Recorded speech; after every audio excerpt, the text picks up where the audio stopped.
South Africans, come here, come here. You have a missed call. Hey, so Mandela used to come to Ghana to collect money to go to South Africa from Kwame Nkrumah. And a lot of your comrades back then were using Ghanaian passports because those days it became so difficult to travel with South African passports. So they were using Ghanaian passports to help them fight apartheid. Hey, South Africa, take it cool, oh.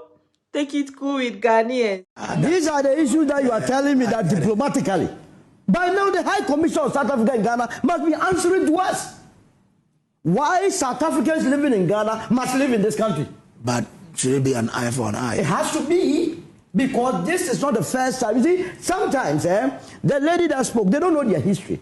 If they know the contribution of Ghana to South Africa, she wouldn't speak the way she spoke. As far back as 1960s, Kwame Nkrumah gave our money to the IsISWE, the arm wing of ANC. That money could have been used to develop Ghana. Mandela was the one that was coming to this country to collect that money. Now, beyond that, there were a lot of comrades from South Africa that were using Ghanaian passports. Because at that time, we were using South African passports. It was very difficult to be traveling around to fight apartheid. We granted them passports to be traveling around the world in our name so that they can go and do business. What are we talking about? Look at the guy in the midst of 15 South Africans being humiliated. Yeah. We do this, and the High Commissioner, having heard from him, we said we have called the foreign minister there. She must be explaining to us why the more than 5,000 South Africans here must live comfortably. Look, this economy called Ghana is held by South African businesses. They make so much money from this country. People of South Africa do not know what happened before they gained their freedom.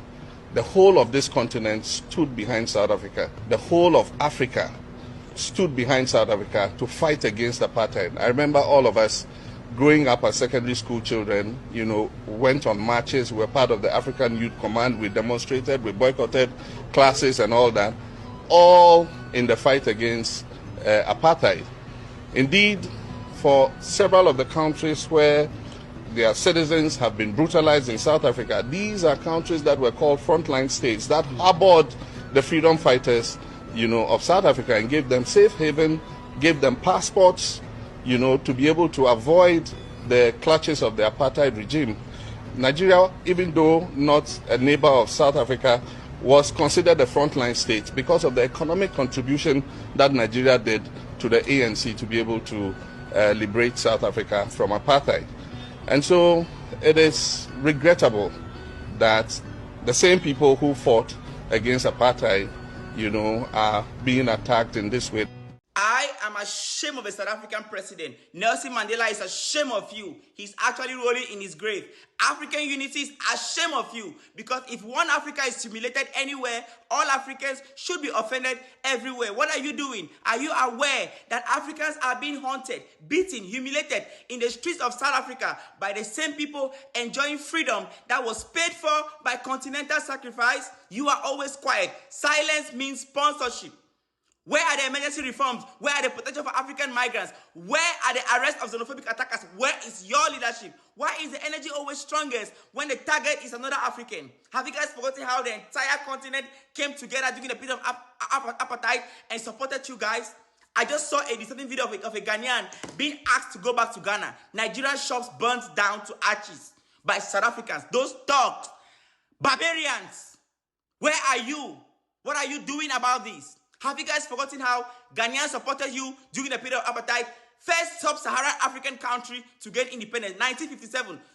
Kwame Nkrumah, he made liberation movement a mission. Openly supported anti-apartheid and a colonial movement across the entire continent. Nigeria gained independence 1960, 1st of October. Nnamdi Azikiwe, he openly supported a liberation movement, gave political and financial support to South Africans. Nigerians gave money to South Africans in bundles. Nigerians gave bundles of money, bundles to South Africans, scholarship to those in exile, refuge. And today they are being killed, being burnt, their businesses are being burnt down. 1960 to 1980, Julius Nyerere of Tanzania, he hosted South African fighters. Kenneth Kwandi of Zambia, he provided a refuge. Leopold Sedar Senghor of Senegal, he provided diplomatic support to South Africa. Algeria provided military training to South African fighters.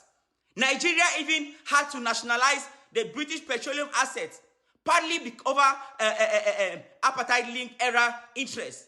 And today, South Africans, when South Africans get independent in 1994, the whole of Africa celebrated like it's our own child graduating. And today we are being kicked. You cannot be silent. Do something. Act. African Union, Organization of African Union, Ethiopia, Addis Ababa, 1963. Addis Ababa Organization of African Union. It was because of you guys. Liberation of Africa, mainly the end of apartheid. The Soweto Convention, the Soweto Uprising, 1976. The whole of Africa marched, sang, cried for your separation. And today we are being treated poorly in your country. You have to do something, Mr. President. Do something. Do something. Act now. Else, we're going to know you're supporting this movement. And we are also going to come together and take measures against South Africans. South Africans have to pay for this.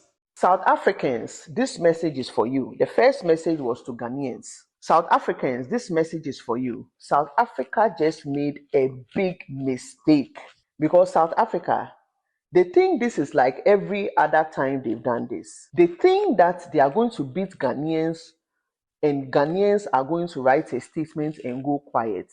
But they have made a big mistake. South Africans touch Ghanaians when Samuel Okudzeto-Ablakwa is the foreign minister of Ghana. And that's right there is where they have miscalculated. Look, Ablakwa has already called Ronald Lamola, South Africa's foreign minister.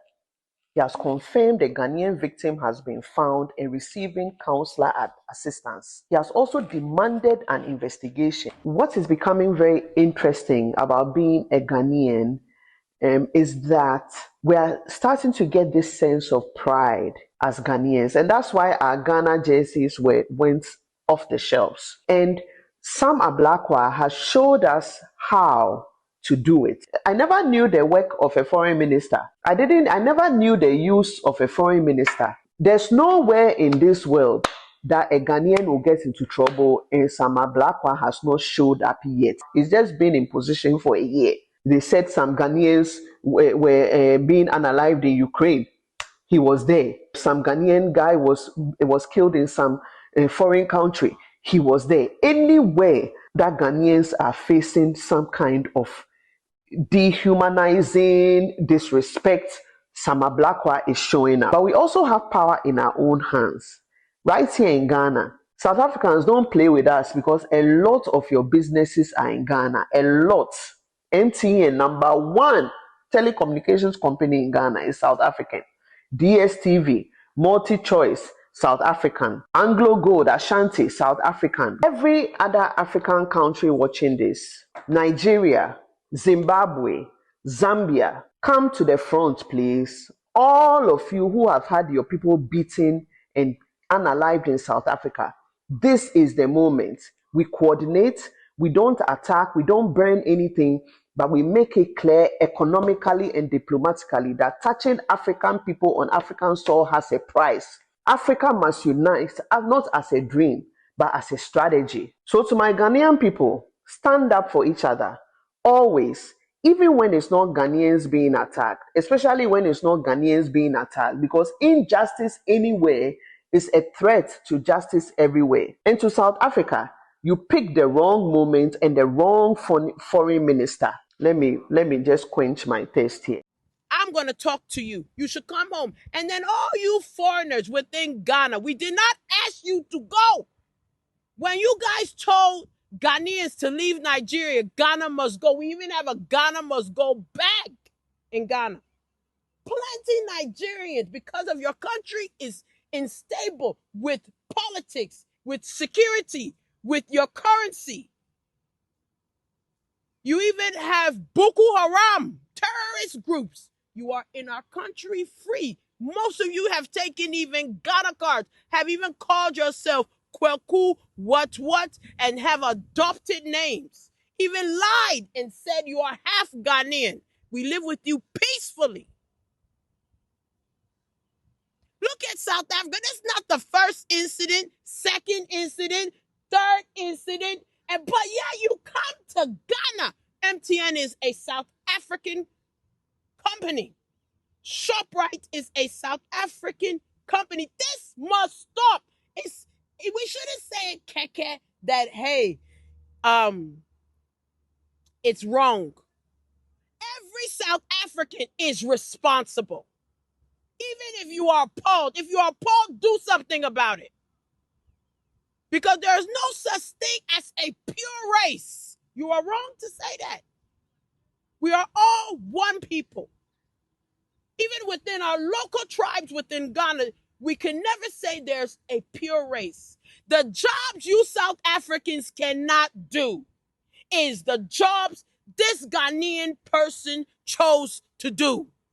Every human rights organization should be appalled and contest and talk about this atrocity.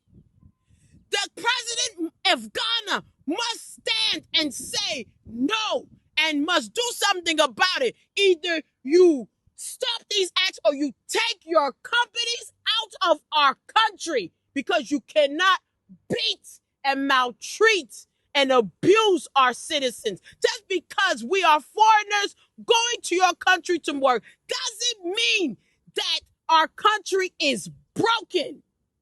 I was born in the U.S. Both of my parents are Ghanaians. One is coming from Eastern region, another one is coming from Ashanti region. My parents always instilled Ghanaian values, from eating fufu, wearing certain African clothing, and so forth like that. You speak Tree, I understand it fully. My name is Beatrice Owaterwa Siao, or better known as Nanaya. My parents always instilled that though you were born in the U.S. as an African, but you will come home. You will use whatever talents you have learned in the U.S. to build motherland Ghana. And we are not just building one Ghana. We are supposed to be united as Africans.